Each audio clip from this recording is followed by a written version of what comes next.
নমস্কার, আপনারা দেখছেন বাংলা নিউজ এমএসডি। আর এই মুহূর্তে আমরা উপস্থিত রয়েছি জিয়াগঞ্জ স্টেশন চত্বরে, কারণ এইখানেই হচ্ছে উচ্ছেদ পর্ব অর্থাৎ 26 তারিখ অর্থাৎ আজকে রেলওয়ে প্রশাসন থেকে বলা হয়েছিল যে অবৈধ যে সমস্ত দোকান পাশারগুলো রয়েছে রেল স্টেশন চত্বরে সেইগুলোকে আজকে সরিয়ে ফেলতে হবে, নচেত তারা বুলডোজার দিয়ে সেই সমস্ত দোকান বাড়িগুলো ভেঙে দেবে। ঠিক সময় মতো নির্ধারিত সময় দেওয়াতে আজ 26 তারিখ দোকানিরা যারা দীর্ঘদিন ধরে এখানে ব্যবসা করে আসছেন, কয়েক বছর ধরে নয় কয়েক যুগ ধরে, তারা সেই নোটিশ অনুযায়ী সরকারকে জমি ফিরিয়ে দেওয়ার লক্ষ্যে তারা কিন্তু নিজের দোকান সরিয়ে নিতে একটুকুও দ্বিধাবোধ করেনি। কিন্তু এই মুহূর্তে তাদের কণ্ঠে ধরা পড়েছে এক আর্তনাদের চিৎকার, কারণ তাদের বক্তব্য যে আমরা জমি তাদেরকে ফিরিয়ে দিব, তাতে আমাদের কোনো সমস্যা নেই, কিন্তু আমাদের একটি ছোট্ট আরতি, আমরা এবার কোথায় যাব? এতদিন ধরে এখানে ব্যবসা করছি। সরাসরি এরকমই কিছু কণ্ঠ উঠে এসছে, আমরা সরাসরি আপনাদের শোনাবো সেই চিৎকার।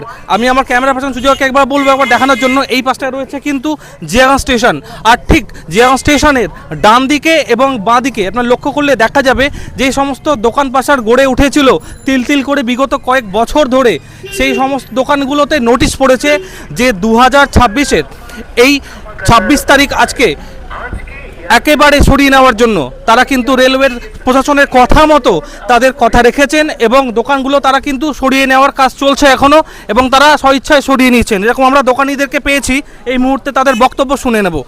আচ্ছা, এই যে দীর্ঘদিন ধরে আপনারা এখানে ব্যবসা করছেন প্রায় কয়েক যুগ ধরে, এই নোটিশ পাওয়ার পর হঠাৎ করে আপনাদের মাথায় বাজ পড়েছে, কি বলবেন? দেখুন, নোটিশ পাওয়ার পর বলতে বিষয়টা হচ্ছে যে এরকম নোটিশ আমরা দীর্ঘদিন এরকম অনেক কবার পেয়েছি। দীর্ঘদিন ধরে ব্যবসা করছি, রেল থেকে মাঝে আসে নোটিশ দিয়ে যাই, আমরা ব্যবসা করি। তো কাশিমবাজারে একটা ঘটনা ঘটে যাওয়ার পর যখন আমরা নোটিশটা পেলাম, কাশিমবাজারে একটা ঘটনা ঘটে যাওয়ার পর আমরা জানতে চাইলাম বিভিন্ন রেল আধিকারিকের কাছে যে সত্যি কি এবার আমাদের ভেঙে দেবে। তো বললো যে হ্যাঁ, রেলের কিছু ডেভেলপমেন্টের কাজ হবে, তার জন্য এই জমি রেলের লাগবে।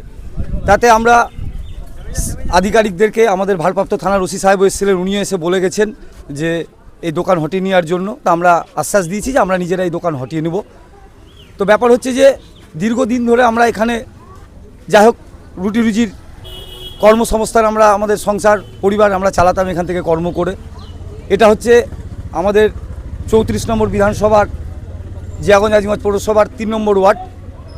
তো আমাদের বিধায়ক গৌরীশঙ্কর ঘোষের কাছে একটাই আবেদন, আমরা যেমন রেলের ডেভেলপমেন্টের জন্য আমরা এই জমি স্বেচ্ছায় ডেভেলপমেন্টের কাজের জন্য ছেড়ে দিলাম, ওনার কাছে আমাদের একটাই আবেদন, যাতে আমাদের জিয়াগঞ্জে এখনও প্রচুর রেলের ভ্যাকেট জায়গা পড়ে আছে অনেক, যদি আমাদেরকে একটা হাটিয়া টাইপের করে দেয়, তাতে যদি সরকারিভাবেই হয় তাহলে আমরা খুব উপকৃত হব, এবং আমরা যদি মালতিলি কিছু টাকাও লাগে সেটাও আমরা পে করব।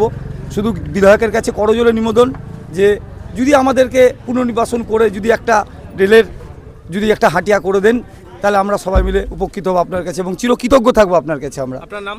আমার নাম চন্দ্রশেখর কুণ্ডু, ব্যবসায়ী।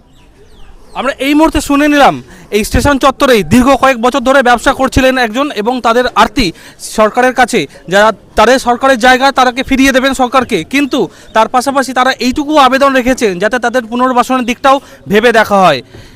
আমি আরও শুনে নেব, এখানে আপনারা দীর্ঘদিন ধরে রয়েছেন, ব্যবসা করছেন, তো কি বলবেন? আমরা কি বলবো, দোকান যখন ভাঙচুর করে দিল তখন তো আমার ধরে পেটে রুজি সব মারা গেল। হ্যাঁ, যাই হোক কি একটা ব্যবস্থা করতে হবে। রেল যখন আমাদেরকে উঠতে বলছে, আমরা নিজে থেকে স্বেচ্ছায় উঠে গেলাম, কোনো আমাদের ঝুটঝামেলা করতে লাভ লাগলে আমরা পারবো না।